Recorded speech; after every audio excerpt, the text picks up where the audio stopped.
yang hidup pada masa kecilnya dengan perjuangan yang sangat keras, sehingga Allah Subhanahu wa Ta'ala mentarbiyah dia sejak kecil, ya, dengan tarbiyah yang panjang. Dihilangkan kedua orang tuanya, diwafatkan pamannya, diwafatkan kakeknya, kemudian melakukan perdagangan kemana-mana, sehingga muncullah sosok Muhammad yang sangat ideal itu. Kedua, dari sekalian Muhammad ini, Rasulullah SAW ini adalah satu-satunya manusia yang punya otoritas. Ini antum perlu catat ya. Satu-satunya manusia yang punya otoritas untuk menolong kita di akhirat kelak dengan satu otoritas Allah yang disebut dengan asy-syafa'ah. Makanya penting bagi kita dari sekalian, sebelum kita memulai pengajian motivasi ini, saya bertugas di sini, ditugaskan oleh teman-teman ini untuk mencuci otak kalian semua. Nah, ini otak kalian akan kita buka, kita gosok-gosok, kita cuci, kita masukin hal-hal yang baik, kita buang hal-hal yang buruk, dan mudah-mudahan setelah ini kita semuanya belajar menjadi yang lebih baik. Mau menjadi lebih baik? Mau ya? Ikhwan, mau dapat istri salehah, baik, kalau bisa hafal Quran cukup banyak, cinta sama suaminya, kemudian bisa menghasilkan banyak anak. Pengen gak dapat istri seperti itu? Pengen banget ya? Pengen banget. Ya, apa pengen gak dapat suami yang baik, soleh, walaupun hidupnya pas-pasan. Pas pengen beli mobil pas ada, pas pengen jalan-jalan pas ada, pas-pasan saja. Hafalan Qurannya banyak, orangnya cerdas, sayang sama istrinya, sayang sama anak-anaknya, dan begitu sayang sama mertuanya. Jadi banget sih. Ada sekalian, di sini kita akan belajar bersama-sama bagaimana kita betul-betul bisa menjadi seorang pemuda, pemudi, walaupun kita umur masih 20 tahun. Kalau saya sendiri masih 17 tahun. Ada yang umur 25 tahun, yang 30 tahun. Bahkan ke depan kita akan lebih rutin lagi mengajar anak-anak SMA, anak-anak SMP, kita suruh mereka juga ikut pengajian di sini sama-sama. Umurnya 15 tahun. Tetapi pola pikirnya, gaya bicaranya, gaya bahasa tubuhnya menunjukkan bahwa dia adalah orang yang sangat dewasa. Tatapan matanya tajam ke depan. Kalau nengok lilin sampai mati. Tetapi lilin-lilinnya mati karena kena angin. Ya. Dan juga anak-anak muda ini tidak terbelenggu pada umurnya. Banyak anak-anak yang muda mengatakan, ngapain saya kaya? Saya kan masih muda, masih mahasiswa, dan cepat-cepat kaya. Sesuai dengan pesan kedua orang tua saya, masih mahasiswa, hidupku yang prihatin. Ya. Makanya setiap hari harus pakai nasi sama tahu tempe saja, harus pakai kecap saja, jangan mulu-mulu. Masih SMA jangan bikin-bikin punya mobil. Tapi itu satu wacana saja bahwa di Indonesia ada sekalian banyak sekali generasi muda Indonesia yang hari ini, ya, yang hari ini terbelenggu dengan pikiran mereka sendiri, yang terbelenggu dengan pola pikir mereka sendiri, yang terbelenggu dengan gaya hidup mereka sendiri. Akhirnya muncullah, ya, contoh-contoh ada anak-anak muda Indonesia lulusan teknik kimia kerjanya di perbankan. Asik nggak tuh? Ada anak ekonomi tiba-tiba kerjanya di tambang, jadi tukang nambang apa tuh? Nambang batu ya, jadi anak geologi deh. Muncul lagi anak-anak muda Indonesia jurusan hukum, ya. Hukum kerjanya nanti bukan jadi advokat, tapi kerjanya nanti jadi jualan bakso, atau ada usaha laundry. It's okay lah. Itu semuanya adalah pilihan hidup masing-masing. Life is a choice, and every choice have a consequences. Hidup adalah pilihan, dan setiap pilihan punya konsekuensi. Baik, ada sekalian, sebagai pengenalan, di Indonesia ini kita anggap sebuah yayasan. Beliau yang direkturnya, Saudara Zul, walaupun masih muda, wajah masih sulung. Angkatan berapa? 2010. Saya kira tadi 2005.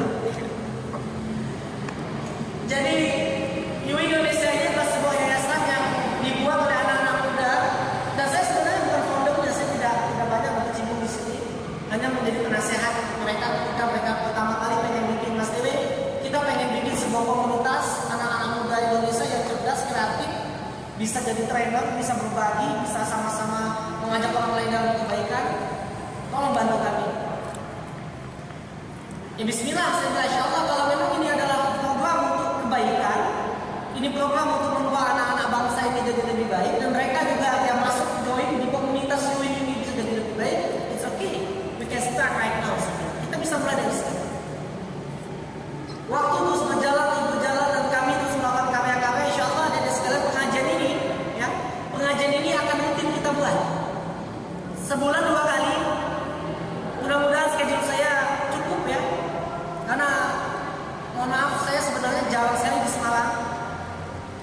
Sebulan saya bisa 8 kali pindah-pindah kota. Kemarin baru saya dari Lombok mengisi pengajian dalam 3 hari. Kemudian saya besok ke Tegal. Setelah di Tegal saya harus ke Jakarta. Setelah Jakarta kalau program jadi saya akan ke Lampung. Setelah dari Lampung kalau jadi saya akan ke Medan. Setelah ke Medan kalau jadi saya akan kembali ke Denpasar lagi. Ya liburan. Ya mudah-mudahan insya Allah saya komitmen dengan kalian dan kita semuanya akan belajar majelis sekalian. Saya akan berbagi pengalaman dan dari orang-orang yang sukses juga selama ini. Bagaimana sebenarnya contoh-contoh orang-orang yang masih muda, masih belia tapi kesuksesannya sudah bisa kita akui. Wajibul Islam di zaman Rasulullah SAW dulu Anda mengenal seorang putri cantik bernama Siti Aisyah radhiyallahu anha. Umurnya masih belia. Pada umur 15 tahun, Siti Aisyah radhiyallahu anha yang menjadi istri Nabi Muhammad SAW ini telah menjadi seorang wanita muda yang menghafal 5.300 hadis. Ya, menghafal 5.300 hadis dan dia adalah wanita muda penghafal hadis terbanyak kedua di dunia pada saat itu. Dan dia hanya kalah hafalan hadisnya sama Abu Hurairah radhiyallahu anhu. Wanita muda berumur 15 tahun ini, dia tahu anak sekarang ini kalau anak kecil 15 tahun masih kelas berapa? Yang putih-putih waktu 15 tahun ngapain kerja di kalian? Main karet, ya? Main apa sih? Main ludo. Itu masih 15 tahun mainnya ludo, main di luar tangga. Tapi soal Siti Aisyah radhiyallahu anha umur 15 tahun telah menghafal 5.300 hadis dan menjadi wanita kedua tercerdas di Makkah pada saat itu. Dan semua sahabat-sahabat yang lebih senior, yang lebih tua, bahkan selain Abu Bakar, Umar, Utsman, Ali bin Abi Thalib yang juga masih muda pada saat itu, mengecek hafalan hadisnya kepada Siti Aisyah radhiyallahu anha. Jadi ada sekalian, saya ingin menegaskan kepada Anda bahwa umur bukan belenggu kepada kalian untuk menjadi orang yang sukses, tidak.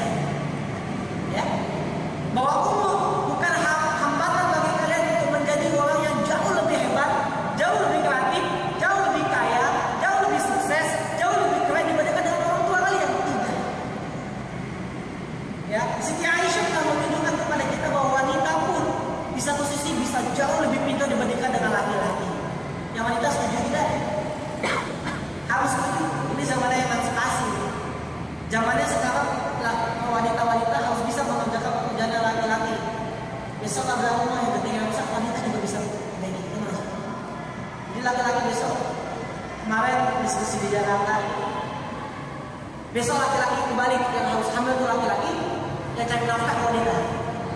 Yang dicipiri laki-laki, yang benerin genteng wanita. Gak apa-apa, dunia kembali-kembali. Jadi gila sebenarnya. Nah, ada sekalian, sesuai dengan tema kita, di pengajian ini kita akan lebih banyak berbicara tentang motivasi. Di pengajian ini kita akan belajar bagaimana menata diri kita.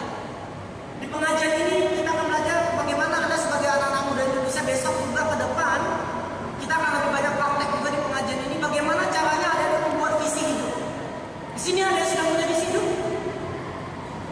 Belajar bagaimana menyusun mimpinya masing-masing. The power of dream. Di pengajian ini saya akan bangun 3 model.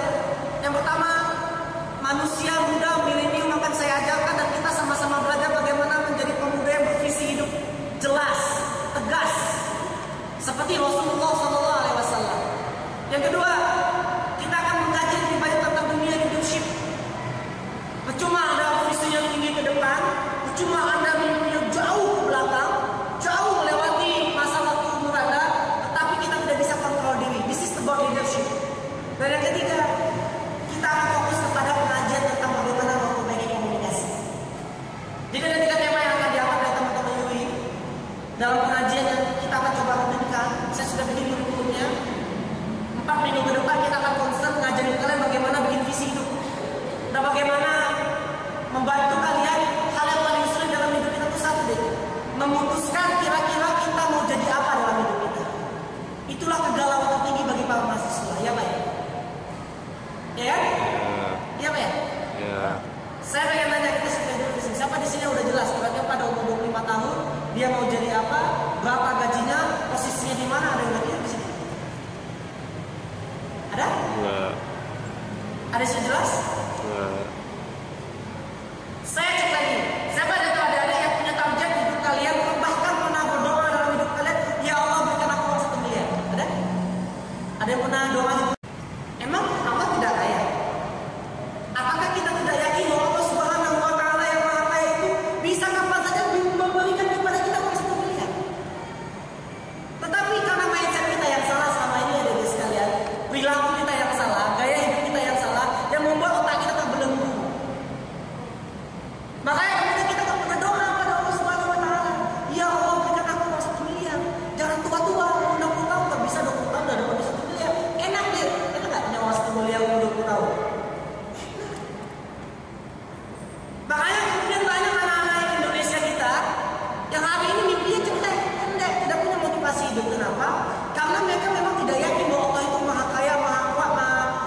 menjadi seorang pemuda yang memutuskan Bismillahirrahmanirrahim, saya harus jadi apa hari ini? Bismillahirrahmanirrahim, saya ingin jadi apa hari ini? Nanti di akhirat kelak saya mau di surga yang mana? Pintu yang mana? Sudahkah kita